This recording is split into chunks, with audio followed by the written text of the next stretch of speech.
every culture has song. Every culture communicates in music in some way. A universal thing that God has given, and it's one of the greatest gifts that God has given us is music. So clearly it's more than just vibrations.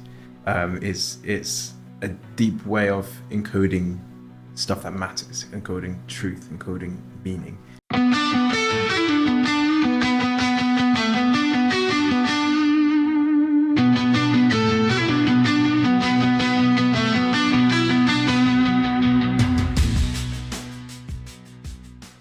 Welcome to Life Explore podcast. Welcome back. On the show today we have Joe Davis. Hello. Welcome, Joe. Joe, you hail from Birmingham in the UK, which is not far from here. You are currently assistant pastor at Rugby Elim Church, right. And you oversee the youth and the worship there. Preaching frequently on various topics, theological topics, including the identity of Jesus, Holy Spirit, Christian living, that type of thing. Yeah. You're also the musical director for worship, and involved with Coventry Elim, sharing insights on music theory. And you dug deep. Yeah. So you define yourself as a musician, but emphasize the importance of expression in music, noting that good keyboard allows for velocity, sensitivity, and dynamic playing. Sure. Yeah. You studied at University of Warwick. You're currently pursuing an MA in applied theology, Regent's Theological College. Is that are you first year or are you? I am just finished my second year, so it's a 3-year one. Okay. So next year I'll be doing my dissertation, which will be really interesting.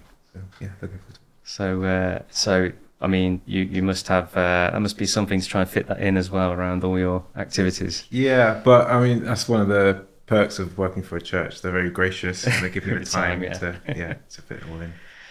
So you're also an identical twin. Yes. To your brother Alex. Yeah. So how do you know Alex isn't here now? He's got two twin baby girls to care for. Really, as well. And it's in your family, isn't it? Because you've got sisters as well, right? My sisters Jolene and Justella. Yeah. So I often think, this is a sort of a rugby thing, but there seems to be something in the water around rugby because there's quite a lot of people in our church who have twins, and there's quite a few twins around here. You co-wrote a song with your brother that speaks to the sin-crushing work of Jesus Christ accomplished on the cross. Yeah, I did, yeah. And offering life-changing power and unshakable hope. Yeah. You're married to Becky. Yep. She also serves at Rugby Elim with the youth and the kids team. In your spare time, you enjoy making music, baking bread. Yeah. And you've also got high standards when it comes to accommodations like Airbnb and. I think relatively they're probably average standards, but I've had a few rough occasions, so I look after myself. So let's kick off then. I'm quite interested in the identical twin scenario, especially with the sisters as well. And we're having an identical twin growing up. Did that give you sort of an early perspective on your identity when it came to faith or a relationship with God? I would say, well, firstly, I struggle to remember a lot of my childhood, so that's another thing. But I would say when I did become a Christian, I was about the age of 14, 15. And me and my brother became Christians at the same time. So we grew up in a Christian household, but we kind of were nominal Christians up until that point. But it's at the same service at the church down the road that we both gave our life to Jesus. And so that was really helpful in terms of my development, because it was kind of like not a competition, but it was like we held each other accountable. So if my brother was reading his Bible, then I probably should be reading my Bible too. And that's, I guess, the way our relationship has always been. We've never been competitive, although people love to think that twins always compete against each other. But we always really just kind of helped each other be the best versions of themselves. Wow, that's pretty good.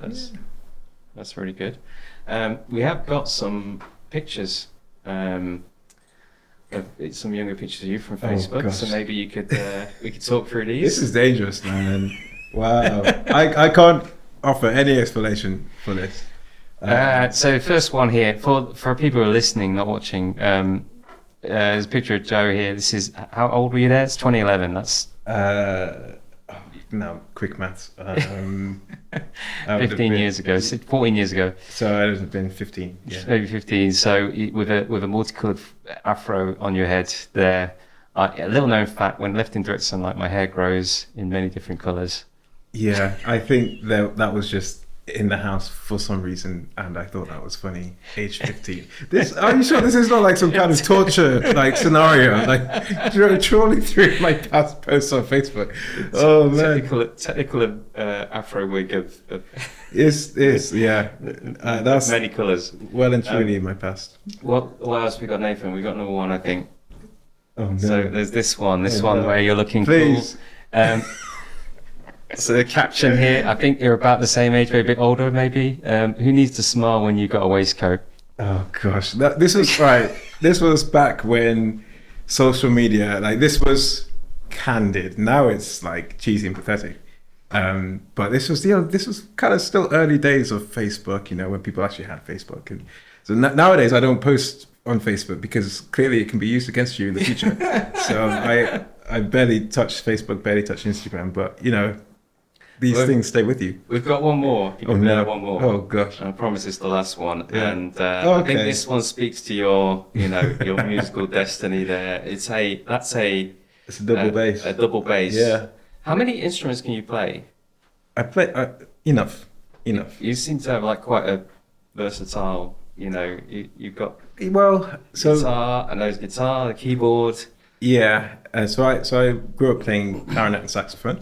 Mm-hmm. And so clarinet was my main instrument as a child, actually from the age of 12, 13. So quite late to it actually, but both my brother and I played clarinet, and we both got to grade 8. We also both played saxophone, and we just we love music. We always, again, it's that kind of not competitive, but striving to be the best versions of ourselves and encouraging each other and sharpening each other. So we used to play together, obviously, as you can imagine, and there used to be a area woodwind concert that used to go on every term in Birmingham. And my clarinet teacher, because she taught both of us, so she always would wheel out us, the twins, and we'd always play a duet on, I think it was The Entertainer we used to play. But a clarinet arrangement, and the people went wild for it. Like when you've got identical twins playing a duet, people love it. So there's that kind of thing that kind of kept the fire burning for music, and it hasn't gone out. Is he is he also like has he followed the same route as you? Has he gone something different? So yeah, my brother now he looks after choirs, so he is a choir director. Working for a charity that helps people affected by cancer.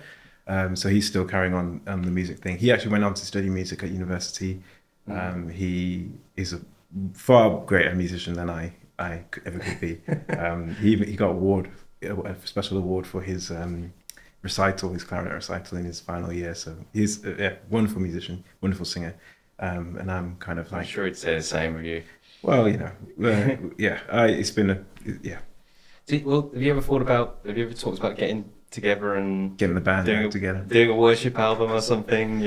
I think that's probably in us. I mean, you alluded to earlier, we've written songs together, and he's definitely someone who his musical instrument is probably the one I trust the most, because that is an important part of music collaboration. You have to trust each other. It's a vulnerable experience, and so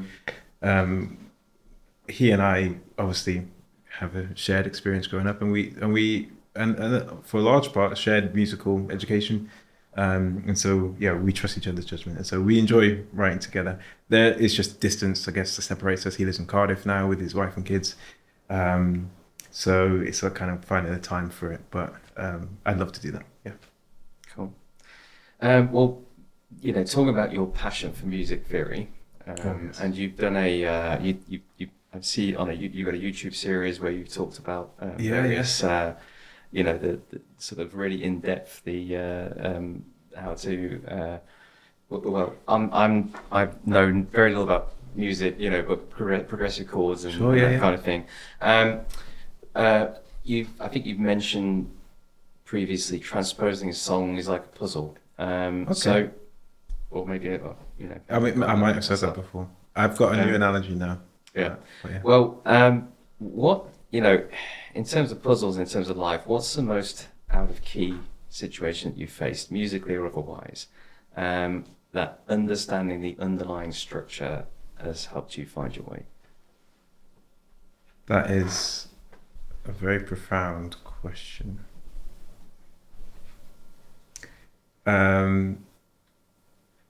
I would say that post-uni life was a very kind of disorientating time for me. And you could say, to stretch that analogy, a very kind of a time of great dissonance. And it was a time where I had to discover purpose and what God had for me. And so that was a really challenging time, but led to a firm foundation in the sense that it was in that season, leaving university. So after university, I was an intern at my church in Coventry, and I also worked at a coffee shop part time just to live. And it was that time that kind of challenged what I thought of as my purpose and what it's all about, what we're here for. And so those big questions were milling around at that time, but it was that time that God used to lay the foundations of like God is good and His love endures forever. And no matter how you're feeling and no matter what you're going through, that is the bedrock. And you can cut it a million different ways, but ultimately that's where it all falls down to, and that's what you can depend on, and you can build from there. You can build a life on that because God's never going to not be that. So yeah, I guess if that answers your question. Yeah, it's a good answer. And you actually, Nathan, who's part of our crew, you knew his wife Val, and she says you used to give away free coffees at the coffee shop as well. That's true. Yeah. Well, I feel like if you're in a position to bless people, then you should bless people. That's a good ethic to have, I think. Yeah, that's good. I think that's a good way to approach life. I think so. Yeah. At university, you studied biology. Yeah, wasn't it? biomedical science. Biomedical science, yeah. That's right. So what took you in that direction, and then what changed to make you come to ministry and music? Okay, yeah. So it started out with just a love of science. I was quite good at it at school, and I wanted to help people. I knew that as a teenager, I knew that in this life, people are what matters. Money doesn't last. Popularity and fame doesn't last. But people are here to stay, or at least for a time. And what matters is to help them. And so there was always this kind of dual thing in me to help people, either by becoming a doctor. So that was one thing that I wanted to do, or to go down the ministry route and to help people find Jesus and help people in their spiritual health. And so that was a real kind of like duality in me. In my kind of sixth form years, so 17, 18 years old, I was wrestling with these two things. And, after receiving counsel from my mother, who thought that I would need more experience in life if I was going to be a minister. So I opted for the medical route. However, I quickly kind of shifted that a little bit because the getting into med school is a very competitive field, and I quickly realized that I did not have the energy or zeal required to apply for medicine and to sell my left arm to get into a medical degree. So I opted for biomedical science because that gave me firstly the option to to do a degree that I enjoyed, to study biology, but also gave me the option later on, if I wanted to study medicine after the fact. As it turned out, I didn't feel like that was necessary. I studied biomedical science, loved it, and felt like maybe there's a career in science communication, because I really love helping people understand stuff. Biology is amazing. It's the queen of the sciences, in my opinion. And so I did a master's year on top of my course, working in the lab, and that helped me realize that lab work wasn't for me. So going into like pharmaceutical stuff was just not going to be my life. But again, helping people understand this stuff, and particularly helping people of faith understand science, was something that excited me. And also helping people of science understand faith. Like I did see myself as a witness in the lab in that year I was there. So, but getting to the end of that, I did feel that another reason why lab work wasn't for me was because it demands a lot of your life. So I was working in the lab with a wonderful postdoc called Anne-Marie, and she worked super hard. She helped me like way more than she needed to, but she was there all the time, working on one experiment or the other. Yeah. Especially when you were working on live. Yeah. When you're working on with living creatures. So we worked in the lab with fruit flies, Drosophila melanogaster, and so like you have to keep them alive, or else you haven't got an experiment. And so you're in there most days, making sure the flies are comfortable. Absolutely, comfortable, well fed. How do you make a fly comfortable? How do you? Well, make sure that they're fresh food. Don't leave them in the tubes for too long. And some of them are just not going to be comfortable because you're knocking out genes in them, and some of them are just not going to have a good life. But some of them are. So live over fruit fly. What is it? 24 hours or something like that? I think it's about 2 weeks. Not 2 weeks. As for an adult fly, okay. That might be wrong. 2 weeks to a month, I think. It's a short life, but for science, they do wonderful work. You kind of accommodated them. There are flies out there now who the great grandparents. Yeah, you looked after. I suppose that's true. That must be true. Yeah. I want to pivot a little bit. Yeah. Because I want to talk about like the connection between science and music. Oh, okay. And biological science, I guess. I imagine there is. Music is about sounds and vibrations. Is that what can sort of music teach us about sort of science, or what can science teach us about music? Yeah, I think the two inform each other, but I think neither of them have the language to tell the full story, if that makes sense. So if you take the science perspective, music is sound, is vibrations. Harmony is the different vibrations, different frequencies working together, and sometimes in a pleasing way, sometimes in a not pleasing way. And you could go on a little bit more, but essentially that's it. But of course, music makes you feel stuff. Music communicates. Music is one of the primary forms of communication that humans have invented, which is remarkable to me. Like every culture has song. Every culture communicates in music in some way. You could argue that animals do as well. That birds sing, that whales sing. That this is a universal thing that God has given, and it's one of the greatest gifts that God has given us is music.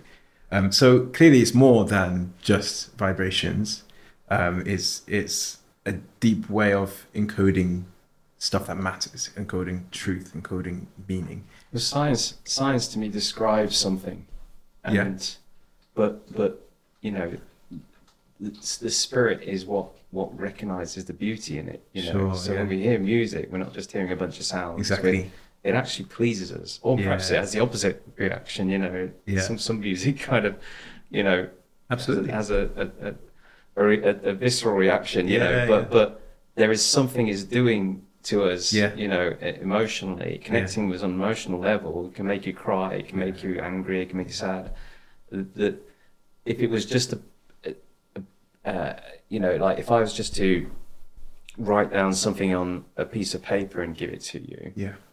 There's a clear difference between if you just received those same words on a piece of paper, as opposed to if they were sung by a beautiful voice. Absolutely. and to me, there's something in there that's not a, you know, there's a science behind it, but there's also you're appreciating something, you're finding beauty in something. Yeah, and exactly. Beauty is just, what is beauty? Exactly. It's the eye of the beholder. It's like, you know, you can't synthesize beauty. And that's the wonderful thing. Is like, why should it be this way? That a message written down on paper is not quite as moving as a message communicated through song, or even like a message just the words "I love you," or a poem that's beautifully crafted that can move people, and then add that to music, and it adds a further level of elevation. And it like, why is it that way? Like, why do these different elements? Why does this creative element add more meaning and more emphasis to these words? And it's almost as if there's a creative force in our universe, and when we are in line with that creative force, we are resonating more greatly. We evolutionarily speaking, we don't need to sing. Exactly. We do not need to sing. Yeah. Now, animals do sing to each other in some way, but as part of communication. Yeah.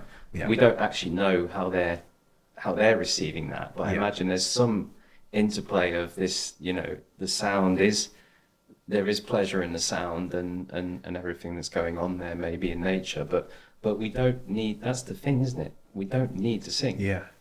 And you could say that.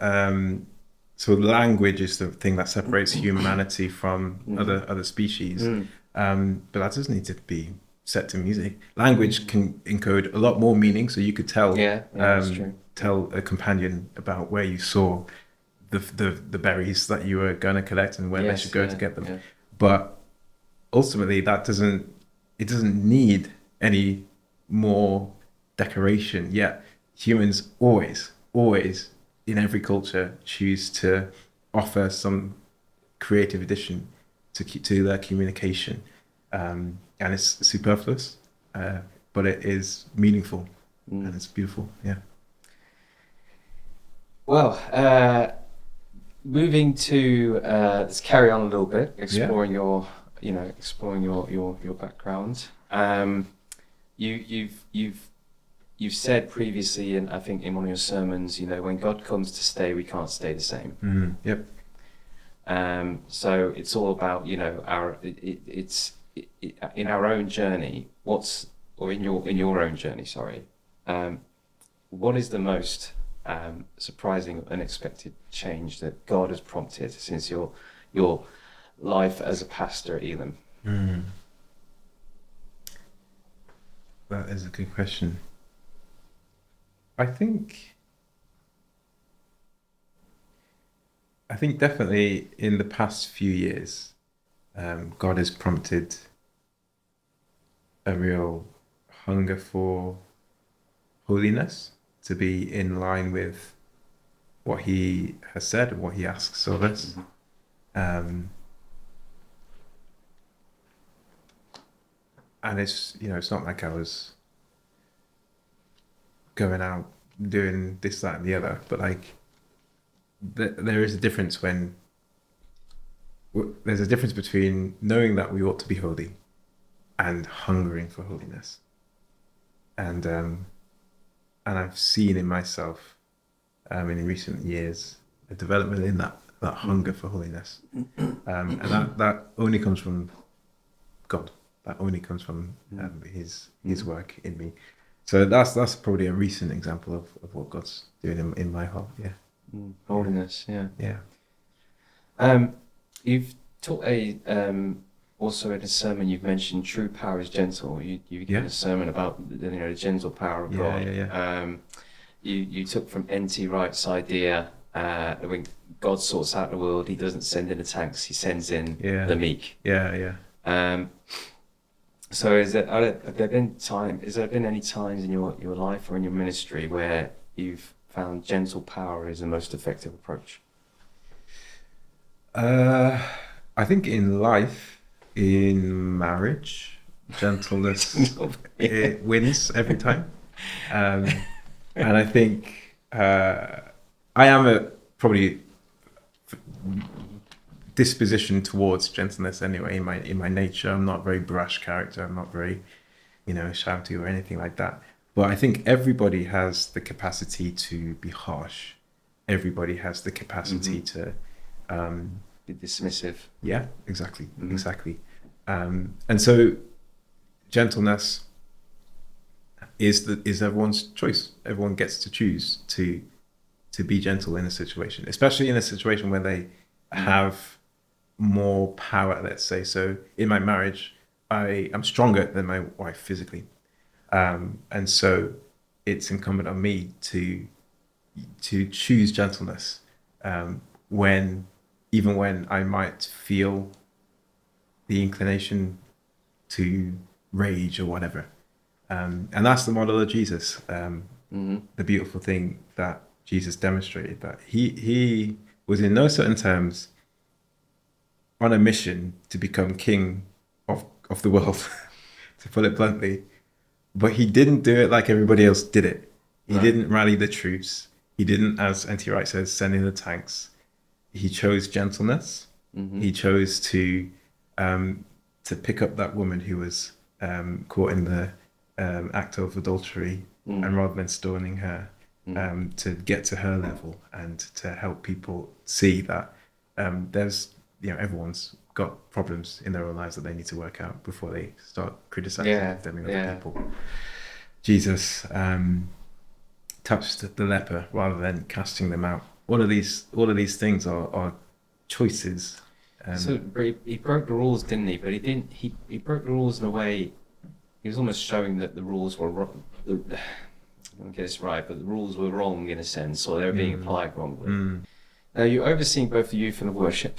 Yeah. Even if you were to pick one of the most unique creative challenges that you've had, crafting an engaging youth session, or curating a powerful worship experience, which one has been the most challenging? Most challenging, youth, hands down. Yeah. I think partly because I've done music for quite a while, and so there's some elements of that come quite naturally to me. Although worship leading, I'm still quite new to that. I when I was back in Coventry, I was a musical director, which is mainly a musician job. So I'm talking to musicians and helping them to develop and that kind of thing. So it's not actually a singing thing. So the singing thing for me came actually a lot more recently. Having said that, the youth stuff is a whole new bag for me. So you find you have to use a bit of gentle power with those guys there? Or? Yeah. Well, to be fair, we have a lovely youth group. But yes, sometimes gentleness must win out. If not by will, then I have to pull it out of there from somewhere. But youth has been a real challenge because there's always the perceived pressure in your minds that in order to connect to these people who are so foreign to you, you need to make yourself relevant in some way. You have to change yourself in some way because they're not going to listen to you because you're an old man now. So all of these things, but just learning to care about the people in front of me has been the great journey that I've kind of been on. They've got a lot going on as well sometimes, haven't they? And I find looking at young people that I think the young people, the current generation, like the Gen Z and everything, tend to be quite quiet and introspective. Which can be a challenge as well. I mean, growing up in Bedworth, my experience of youth was like, if they have something to say, they will tell you. That we would tell you, as a young person. So it was like a bit more of a riot control, Sure. And very rowdy. But the young people today seem to be quite the opposite to me. They seem to be sort of very and I do wonder, like, this a bit too well behaved. If sometimes I think like the technology has something to do with that. Buried in phones. And social media, and the kind of limited social development, I guess, that you can kind of see. But underneath all of that, every young person is still looking to belong and still looking to be loved and looking for a sense of identity and purpose. And so just as long as we're offering that and helping them to discover that, then I guess we're on the right lines. Yeah. So you're also studying your MA. Yes. In applied theology. That's the Master of the Arts, is it? That's the Masters you're doing. Yeah. Cool. Okay. Stats. So we're both doing Masters here. Yeah. What is one area of theological study that's most profoundly challenged or reshaped your understanding of God?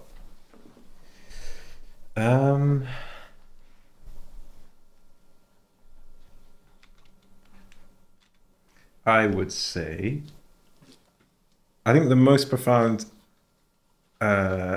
experience I've had was actually not even on this Masters, but I was doing a few modules of the undergraduate course at the college I'm at, and it was just the doctrine module, like first year doctrine module, and just learning about the divinity of Jesus and how the Trinity, and how this man is God and this God is man and this man is in the Godhead. And I genuinely, like, obviously, like, that's like really important to the Christian faith. So if you're a Christian and you quite fundamental, so like obviously I believed that, and I've known that for a number of years, but like learning not just the fact of that, but also the process that the early church took to really understanding and codifying what that meant. So through the creeds and Chalcedonian definition, all this kind of stuff,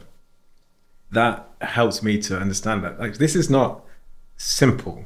It's in some senses it's straightforward in that Jesus is God and he's also a man, but it's profound. And when you sit with that, it does require you to think deeply about it. But it left me with an even greater assurance that God is so for humanity.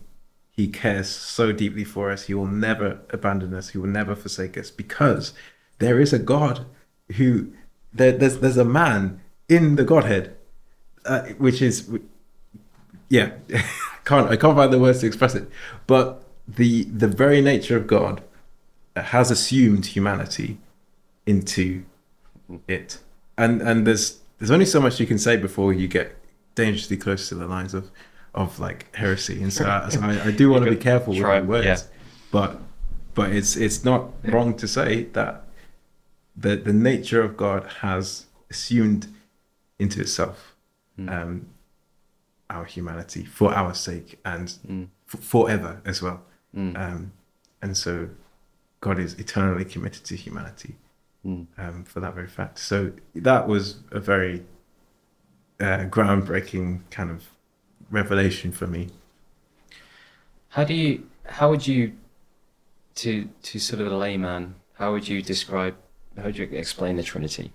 Oh, that's the question. Well, I mean, that's like, the hardest thing you could ask. So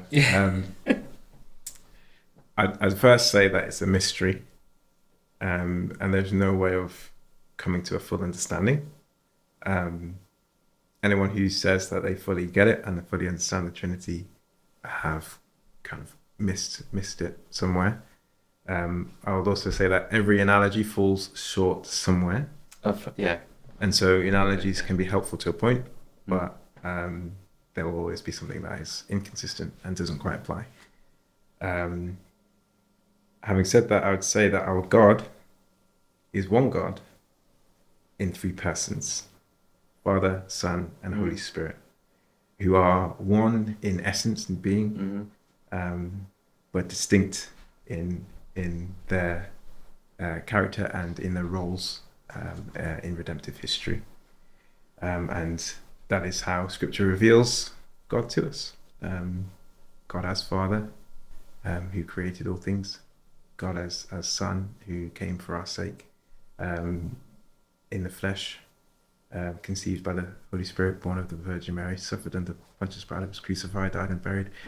I could go on. Yeah, And then, story. yeah. And then the Holy Spirit, who comes to dwell in the believer who accepts Jesus as Lord. And they exist co-eternally, and they are together to be worshipped and honored and glorified as God. Do you read any C.S. Lewis? Not as much as I should. I like the way he put it. Go on. He said, man begets man, Yep. God begets God. Yes. And so how can God also be the Father and the Son and the Holy Spirit? Well, God begets God. Yeah. And that's a sort of a supernatural being versus a man, you know? Yeah. I think the way, I like the way he kind of put that, it's to remind us of his nature is beyond sort of the confines of a physical. Yeah.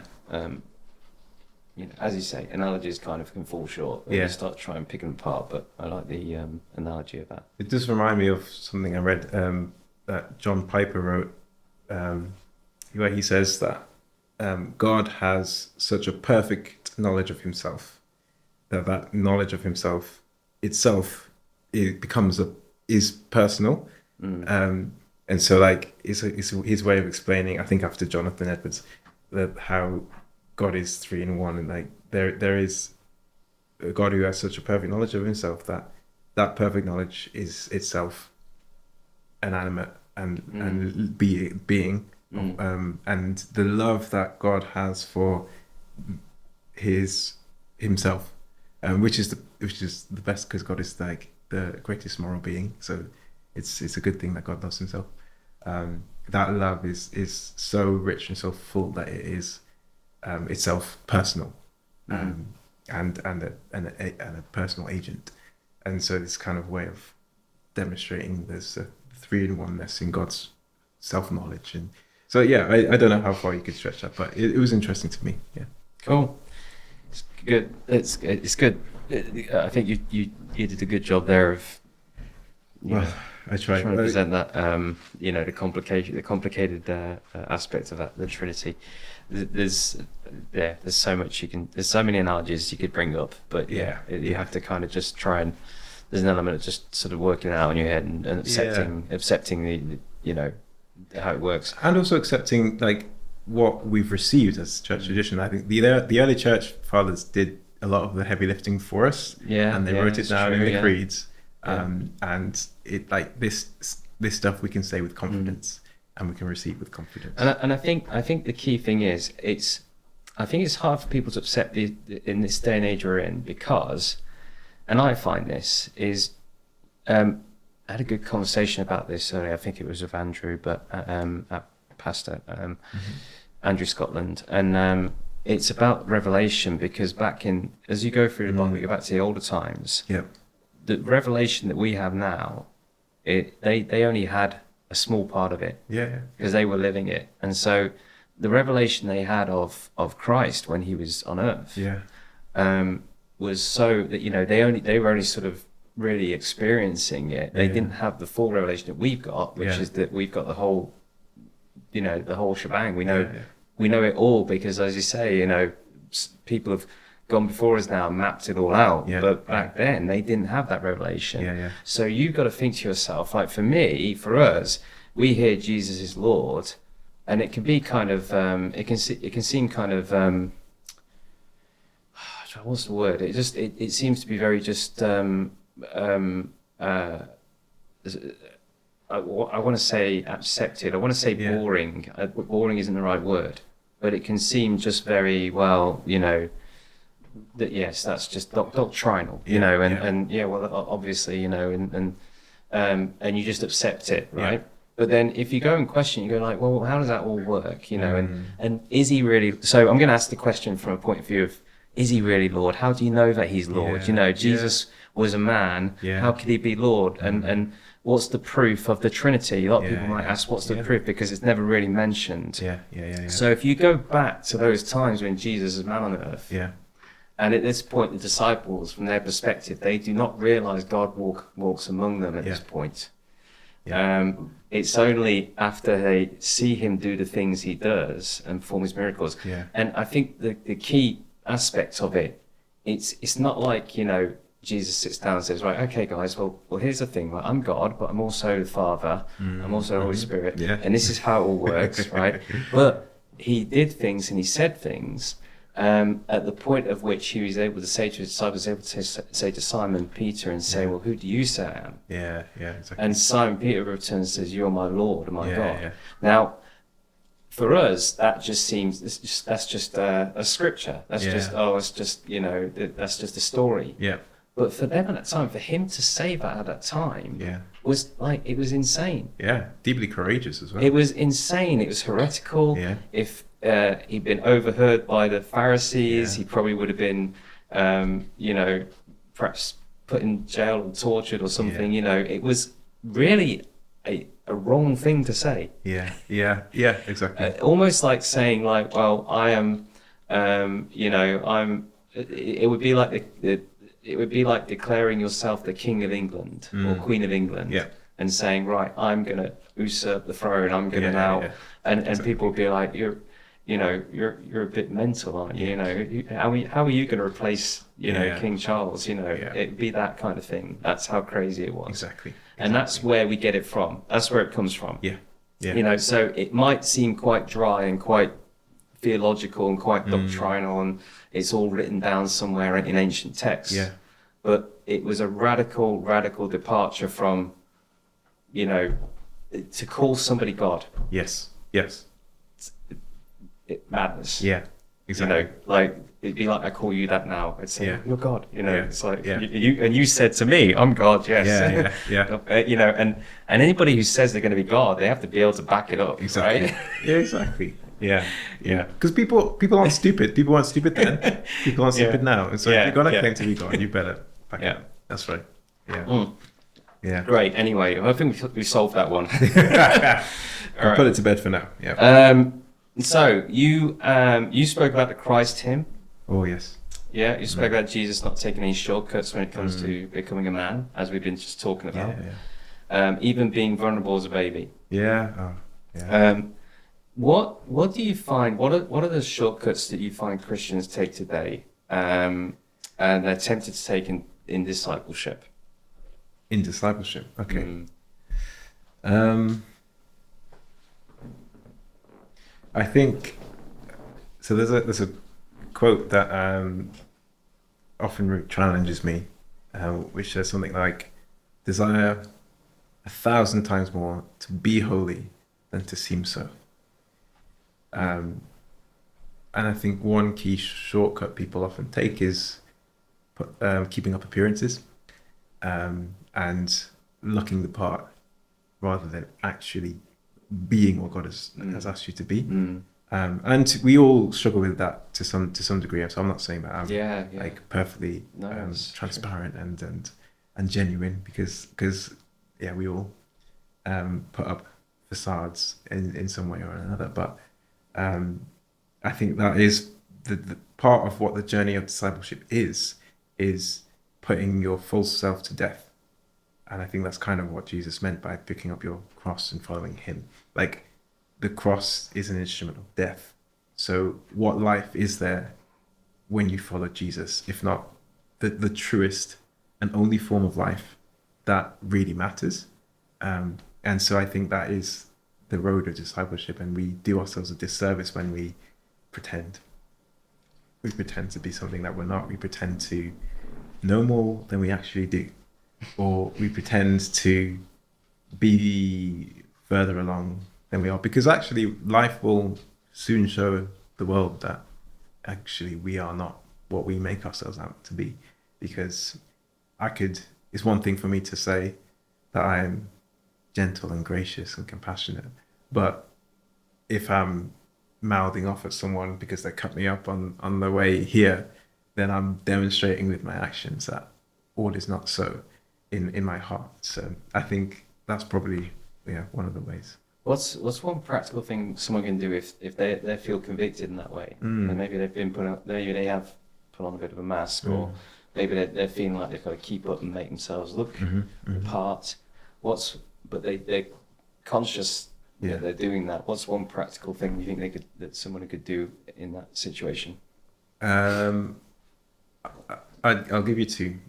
One is spending some time alone.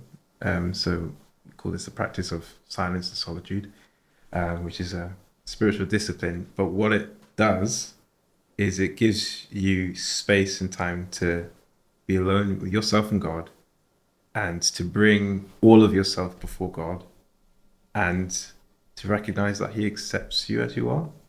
Because often we don't just put up facades and masks to the world, we also do it to God, as if He doesn't know, as if He doesn't know the fullness of our hearts. And so one thing that solitude forces you to do is to reckon with what's in your heart.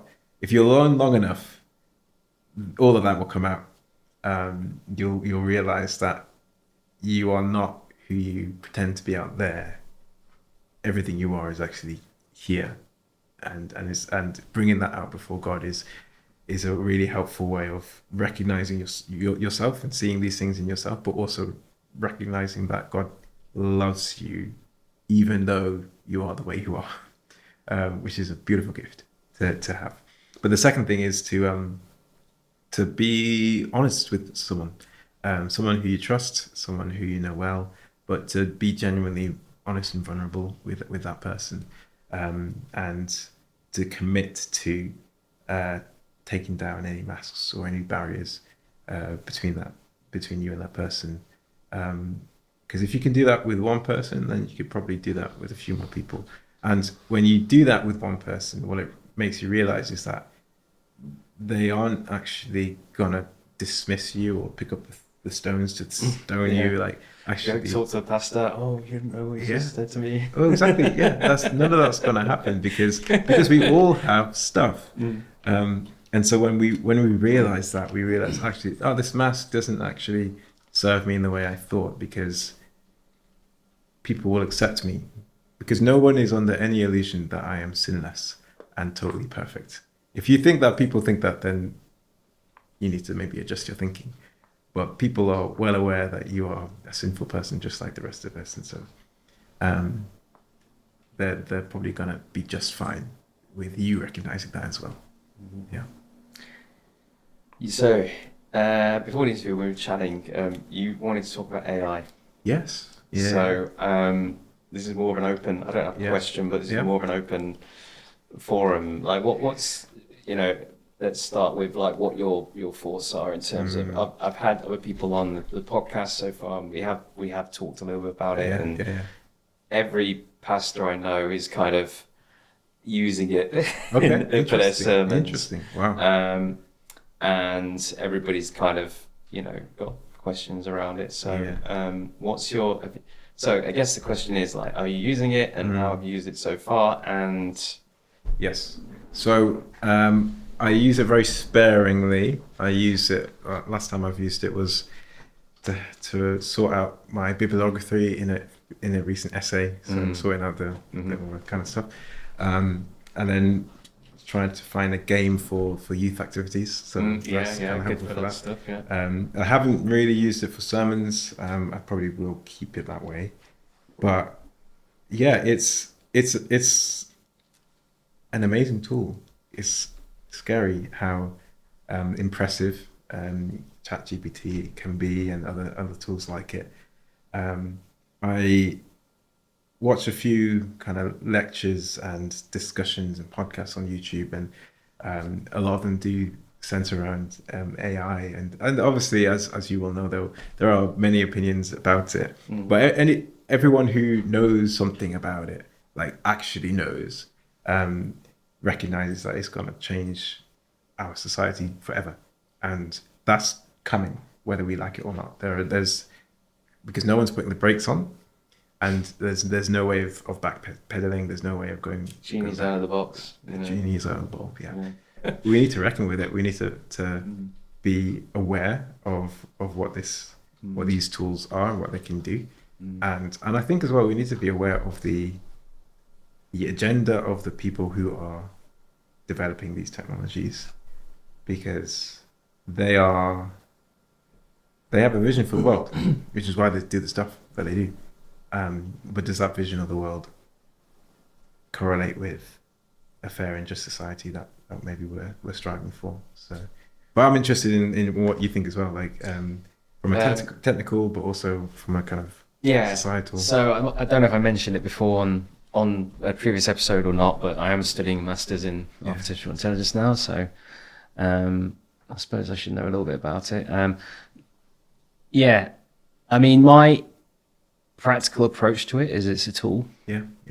But of course, tools can be used in good ways and bad, you know?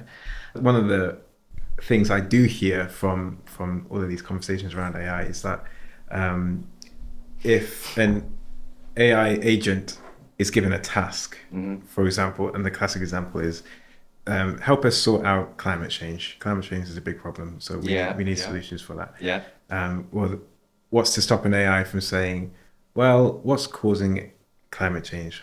All of these people, because these people are burning fossil fuels. So what would be an easy way of getting rid of climate change? Just getting rid of all of these people. Yes, yeah. Sure. So so there is your introduction to an option, right? So sure, you have a rule, as a must rule, but you have an option. Well, that point's a concept, isn't it, though? It's an idea. Like, an idea would be, an idea is like, well, you've got a wallet and some money in your wallet, and I could steal it from you, and then I'd be richer. I'd make a bit more money. So if my objective is I want to have more money. Yeah. One way I could do it is I could just rob you. Yeah. Right? Yeah. And people do that. And AI's learn from us. But the thing is let's say it's not me. Maybe I invent a little contraption, little fishing rod. Yeah. And I automate it. I just go, you know, and it just plucks the wallet out of your pocket. You don't notice, right? It's still me controlling that. Okay. I've invented something. Yeah. I've given it the instructions and the parameters. Yeah. You don't sort of say, well, that machine has kind of through its own free will has done that. Okay. Because it chose to obey me. It's like, no, I created that. Now, what I'm saying with AI is we give it the parameters as well. Sure. But the point is when I instruct a machine to do something, right? It will do it. Now you can apply creativity, but if I say to AI, write me a poem, it's going to write me a poem. If it didn't, it came up with a recipe for cake or something like that, I'd probably just delete that. And carry on. Yeah. So, sorry to. Go ahead. Yeah. I've heard. I think it was a presentation by Google on their AI stuff, and I think one of the things they talked about, this was maybe a year ago or something like that, they discovered that the LLM could translate into Persian, even though they hadn't trained it on Persian. Yeah. So there's this element of AIs learning more than they're trained on. It comes back to that comes back to general AI where they've trained it on they've absorbed lots and lots of information, lots of text. So, but I think so. The goal of these people is to expand that general AI until it's but if it's a case of I don't know. It's a case of generative AI will only sort of really output what you put into it. Yeah. So if I put in, if I take a model, let's say for example, I take all of German, just German, published language, published works, all that kind of stuff. The model's only going to output German. Yeah. Right. If I add English into that, then it'll be able to translate between the two. Yeah. Right. So what I'm saying is what people don't understand, I think, about generative AI is it's not so much, it's not conscious. It's more of a very, very powerful prediction engine. Yep. And it there's a neural network that just it'll link concepts together. Yeah. So in essence, in order for AI to become truly alive, I come back to, it would have to sort of disobey its own neural network. It'd have to disobey what we've programmed into it, what we've instructed it. Yeah. What are the best applications you foresee? Oh, for AI, oh gosh, that's a good question. Actually, there's a lot of different things happening. So I worked in a company where they predicted for rare diseases. Yep. Okay. So there's a lot of things in medicine and in technology that's happening. So training, well, for example, I think I either heard from somebody or read from somebody, you've got AI now that's trained to look at scans of lungs, and it can identify cancer. Far better than any physician, and it's just trained on so many images that it knows what to look for. That's great. And so you have those kinds of applications which are going to improve our health, our lives, and save lives. I think there's obviously applications. The militaries, and this is a big thing, right? The keeping on top of the and that's why they're probably not wanting to put the brakes on it is because it being used, the danger of it of another power maybe that we don't want having the best AI, but there's going to be military applications, and that will be, there's good and bad from that, because again, if you can train a robot to be able to enter the field and maybe administer medical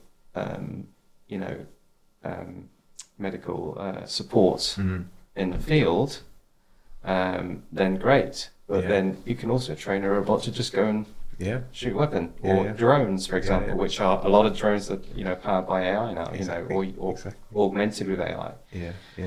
For good or bad. Unfortunately, we live in a fallen world where people will invade other countries. So it's just the world. It's just the way it is, and so. But the applications are great. The applications are going to be very good, because I think it's going to solve a lot of things for us. And there will be just like phones. I mean, have sort of changed a lot of the way we work. I can work on my phone. I can send emails, stuff like that. At some point, I'm just going to be able to talk to my phone and just say, "Oh, I'll just email Joe." About meeting next week or something. And the AI will do that for me. It does strike me as like a Tower of Babel kind of moment. They had a new technology. It's very interesting that you mentioned. I'm glad you mentioned that, because yes, I do wonder, and this is I do wonder if we're going to reach a point at which we hit a wall where we get too. The Lord says no. Too good, I think there are people in our world who want to push humanity as far as we can go. Yes. And push technology as far as it can go.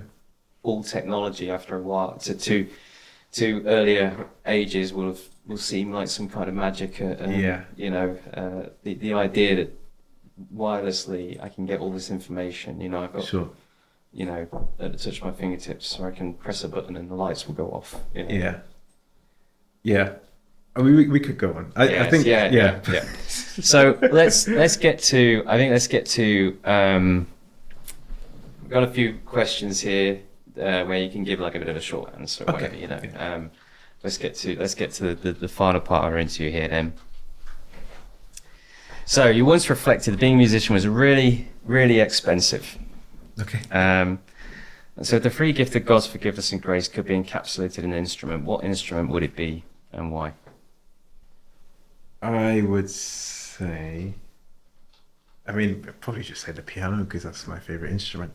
But the piano has the full range of like usable frequencies, really. So every other instrument has, different pros and cons, benefits, but the piano has all the notes at your disposal.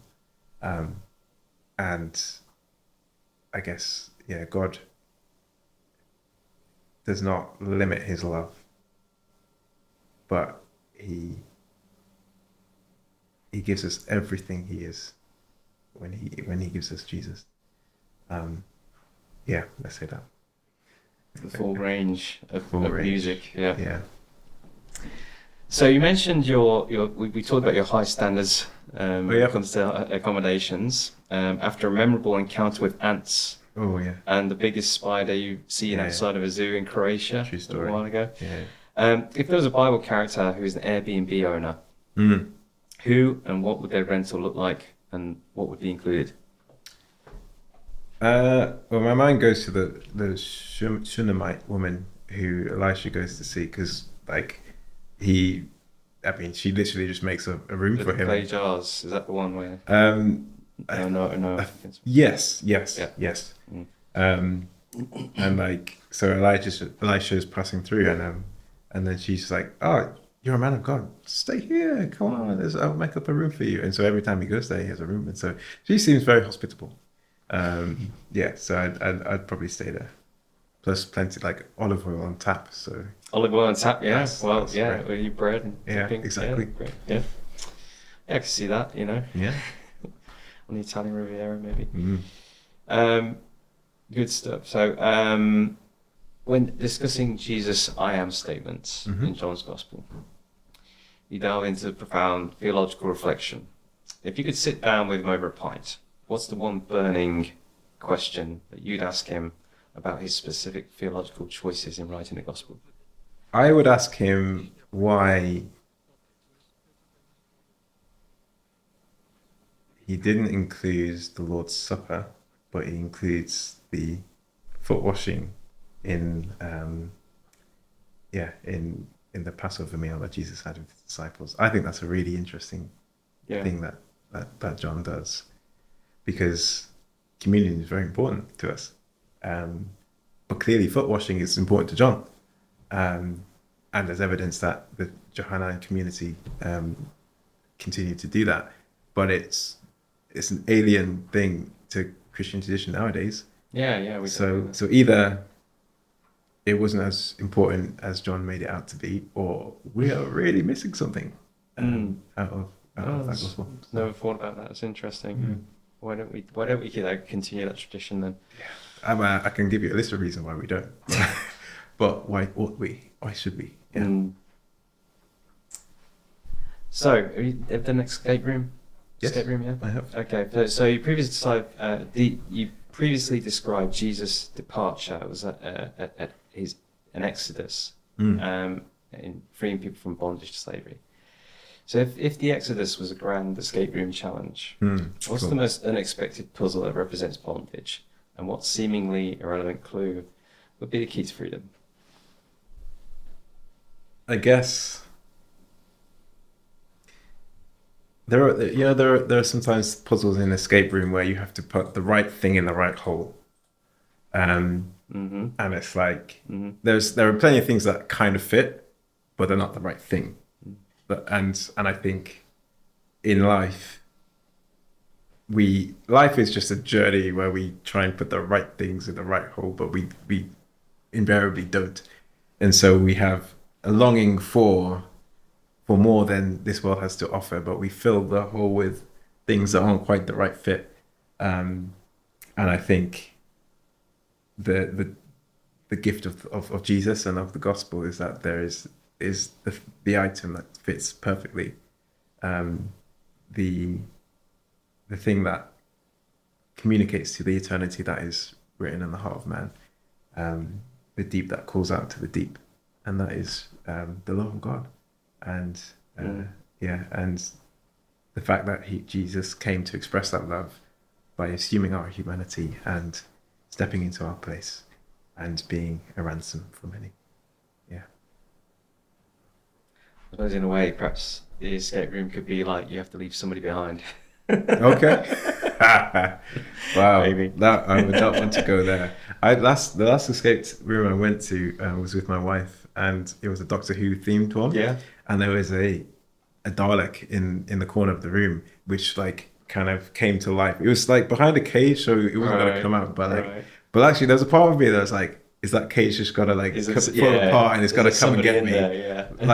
And it's not a real, Daleks aren't real, but when there's one in the corner and it's kind of going, man, there's a part of you there's a 12-year-old part, there's a 6-year-old part of you that's this is pretty scary actually. So I would not want to be left in that room. So there's another thing I thought of with escape rooms actually, because sometimes you're given the option, you can actually ask for clues, can't you? Oh yeah. So there's an analogy there for prayer, maybe, you know. Oh yeah. Sort of like, you Nice. know, calling up and going, hey, help us out here, you know. You know, and I think the last one we were in was the guy actually came into the room, you know, because we were kind of struggling with something, and you had to kind of point out, you know, something, because it was, I don't know whether it was broken or whether it wasn't working, but he had to come and show us. So there you go. Jesus entering into the exactly. Nice. All right, I got a couple of more questions. Questions we ask every guest. The first one is, what is the question the church is not asking, and what is the answer? I think maybe it does have to do with AI. I think the church probably isn't thinking seriously about what a world with AI looks like, where kind of jobs that require quote unquote low skilled kind of administration work are becoming automated. What does that do to human purpose and the sense of dignity that comes with work? What story do we have to offer the world that is longing for a sense of meaning and dignity in a world that is increasingly drawing that way? Good answer. Unless Jesus returns sooner, 100 years from now, what is the one thing the generations of tomorrow could take away from the church today? I think the church today is doing a good job at demonstrating how cultural diversity can work well, and not end up in divisive kind of games of attrition. I think obviously the church has not been perfect at that, but I think the church is demonstrating that in our day. I suppose that's one thing. I'll leave it there. Awesome. Well, it's a pleasure having you, Joe. Great conversation. Yeah, really fun. So you're welcome back anytime. Great. If you still want to come, you know. We've really enjoyed talking to you. Likewise. Thank you for having me. We hope you've enjoyed watching or listening to this episode. If you have any thoughts about the topics from this episode, feel free to leave a comment or reach out to the team. Don't forget to follow, like, and subscribe wherever you're joining us from so you won't miss the next episode. We appreciate you listening in and look forward to bringing you more content through Life Explored. Bye for now.